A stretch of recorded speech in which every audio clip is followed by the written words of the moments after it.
হযরত মাহদী আলাইহিস সালাম, হযরত ঈসা আলাইহিস সালাম, ইয়াজুজ মাজুজ, জান্নাত ও দোজখ সম্পর্কে বিস্তারিত জানাবো। আপনাদের অনুরোধ করছি এই বিবরণটি সম্পূর্ণ পড়ুন এবং সম্ভব হলে আপনার বন্ধু ও পরিবারের সাথে শেয়ার করুন। কিয়ামতের প্রথম নিদর্শনগুলোর মধ্যে একটি হলো তিনটি স্থানে মানুষ মাটির নিচে খসে যাবে, পূর্বে, পশ্চিমে এবং আরবে। ধর্মের জ্ঞান উঠে যাবে, অজ্ঞতার প্রাধান্য বাড়বে, মদ ও ব্যভিচারের ব্যাপকতা দেখা দেবে।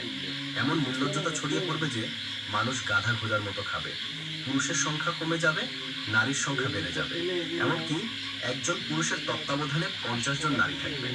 সম্পদের প্রাচুর্য বাড়বে, আরবে চাষাবাদ, বাগান ও নদ নদী প্রবাহিত হবে। ফুরাত নদী তার গুপ্তধন উন্মোচন করবে, যা হবে সোনার পাহাড়। পুরুষ তার স্ত্রীর কথাই চলবে, মা বাবার কথা অমান্য করবে, বন্ধুদের সাথে মেলামেশা করবে কিন্তু মা বাবার সাথে দূরত্ব বাড়বে। গান বাজনার প্রাচুর্য হবে, অযোগ্য ও নীচ লোকেরা নেতা বানানো হবে। যারা একসময় দেখে কাপড় পেত না তারা বড় বড় প্রাসাদে গর্ব করবে, মসজিদে চিৎকার হবে। ইসলামের উপর অটল থাকে এত কঠিন হবে যে মনে হবে হাতে জ্বলন্ত কয়লা ধরে আছে। মানুষ কবরস্থানে গিয়ে কামনা করবে, কাশ আমি এই কবরে থাকতাম।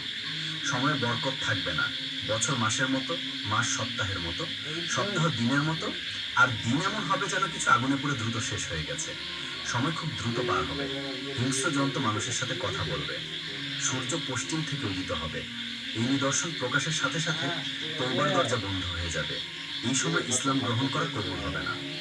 দাজ্জালের আগে 30 জন ছোট দাজ্জাল আসবে, যারা সবাই নবী হওয়ার দাবি করবে। যদিও আমাদের নবী হযরত মুহাম্মদ সাল্লাল্লাহু আলাইহি ওয়াসাল্লামের পর শেষ হয়ে গেছে। এদের মধ্যে অনেকে ইতোমধ্যে এসেছে, বাকি অবশ্যই আসবে। দাজ্জাল এক চোখা হবে, নিজেকে খোদা বলে দাবি করবে। তার কপালে কাফির লেখা থাকবে, যা প্রত্যেক মুসলমান পড়তে পারবে, কিন্তু কাফিরের কাছে তা অদৃশ্য থাকবে। সে 40 দিনে দ্রুতগতিতে পুরো পৃথিবী ভ্রমণ করবে, শুধু হারামানি শরীর ছাড়া। প্রথম দিন বছরের সমান, দ্বিতীয় দিন মাসের সমান, তৃতীয় দিন সপ্তাহের সমান, আর বাকি দিনগুলো 24 ঘন্টার হবে। তার ফিতনা খুব কঠিন হবে। তার সাথে একটি বাগান ও একটি আগুন থাকবে, যাকে সে জান্নাত ও জাহান্নাম বলবে। সে বলবে আমাকে খোদা মানো। যে আমাকে খোদা বলবে তাকে তার জান্নাতে প্রবেশ করাবে, আর যে অস্বীকার করবে তাকে তার জাহান্নামে নিক্ষেপ করবে। সে মৃতকে জীবিত করবে, বৃষ্টি বর্ষণ করবে, জমিনকে ফসল উৎপাদনের নির্দেশ দেবে, বিরান